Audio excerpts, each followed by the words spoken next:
mencionado. Tiene la palabra el consejero Ciro Murayama. Gracias. Como se comprometió la sesión anterior, se trae a la consideración de este Consejo General un segundo informe sobre el registro de operaciones de ingresos y egresos en el Sistema Integral de Fiscalización por parte de los protagonistas de las campañas electorales en curso. El corte que hoy presentamos corresponde a lo ocurrido hasta el 7 de mayo, esto es a 25 días de que culmine el periodo de proselitismo electoral.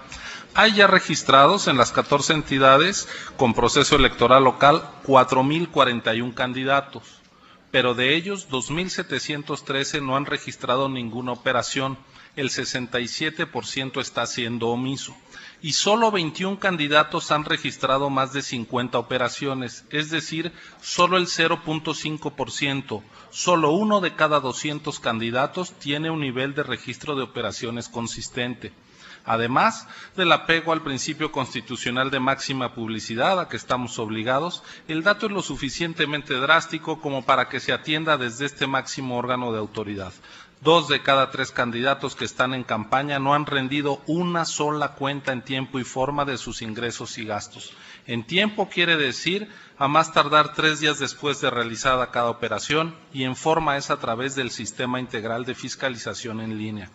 Quiero señalar que en estos datos no está considerada la totalidad de los candidatos que estarán en las boletas el próximo 5 de junio, porque hay entidades, como Tlaxcala, donde la autoridad electoral no ha validado todavía en el sistema del Registro Nacional de Candidatos a todos los contendientes a presidencias municipales o presidencias de comunidad.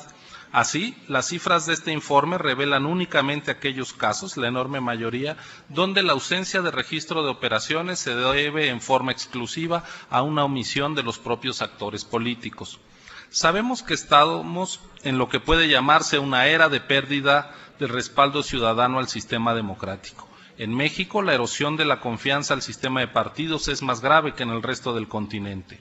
Precisamente por ello es una obligación del INE y de los actores políticos trazar una ruta de aliento para la propia reproducción del sistema democrático, para la reconstrucción no de cero, sino desde números negativos de la confianza hacia la política y sus protagonistas.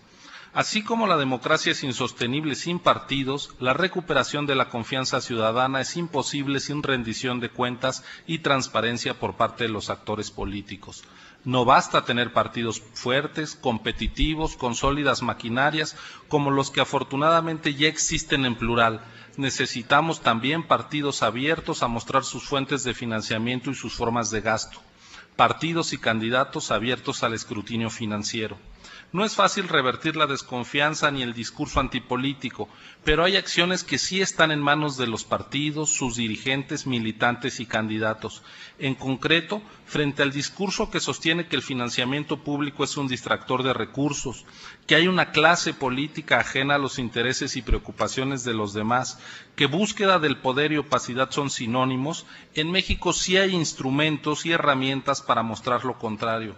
De ahí la pertinencia y la importancia de la reforma constitucional de 2014 que definió una fiscalización centralizada en el INE para que fuera fuerte y homogénea, no fragmentada en sus criterios ni fracturada con decisiones diversas de los distintos institutos locales, una fiscalización en tiempo real para evitar estrategias de ingeniería contable o maquillaje de informes de ingresos y gastos, una fiscalización con severas sanciones e incluso con consecuencias delicadas por rebase de topes como nulidad en caso de un triunfo obtenido con base en el derroche.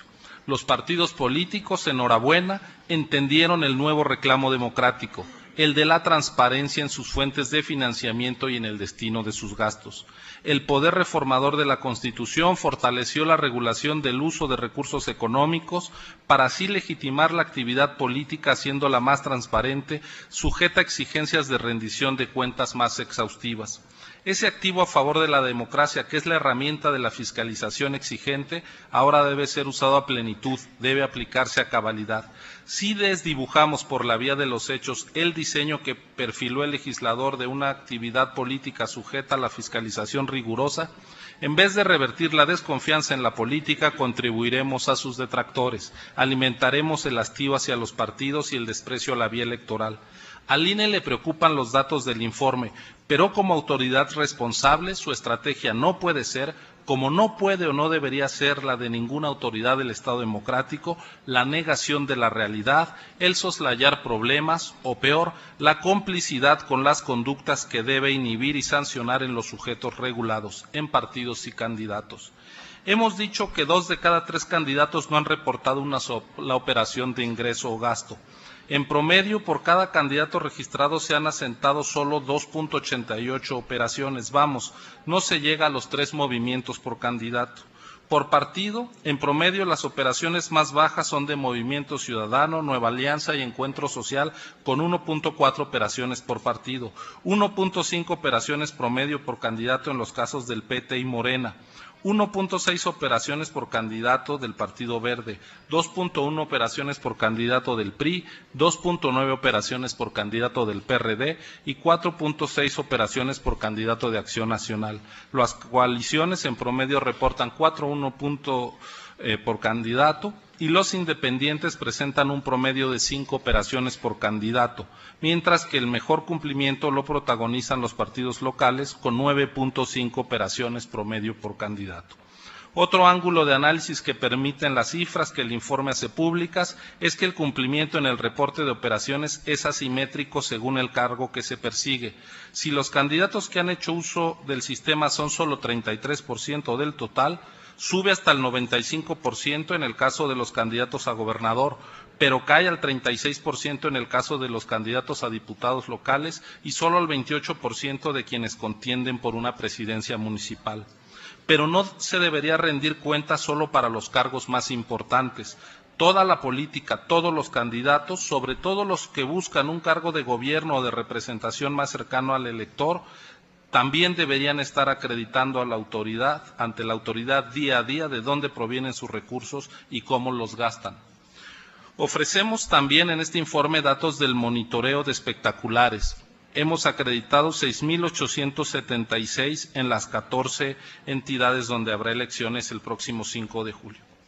No deja de llamar la atención que en la Ciudad de México, Oaxaca, Puebla, Tlaxcala y Veracruz haya más espectaculares detectados por la autoridad que operaciones de gasto registradas por los actores políticos.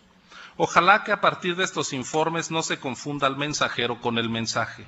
El mensajero es la autoridad que está poniendo frente a los partidos en realidad un espejo, el reflejo de sus acciones o en este caso omisiones en la obligación constitucional y legal de rendir cuentas. Muchas gracias, consejero. Gracias, consejero Murayama.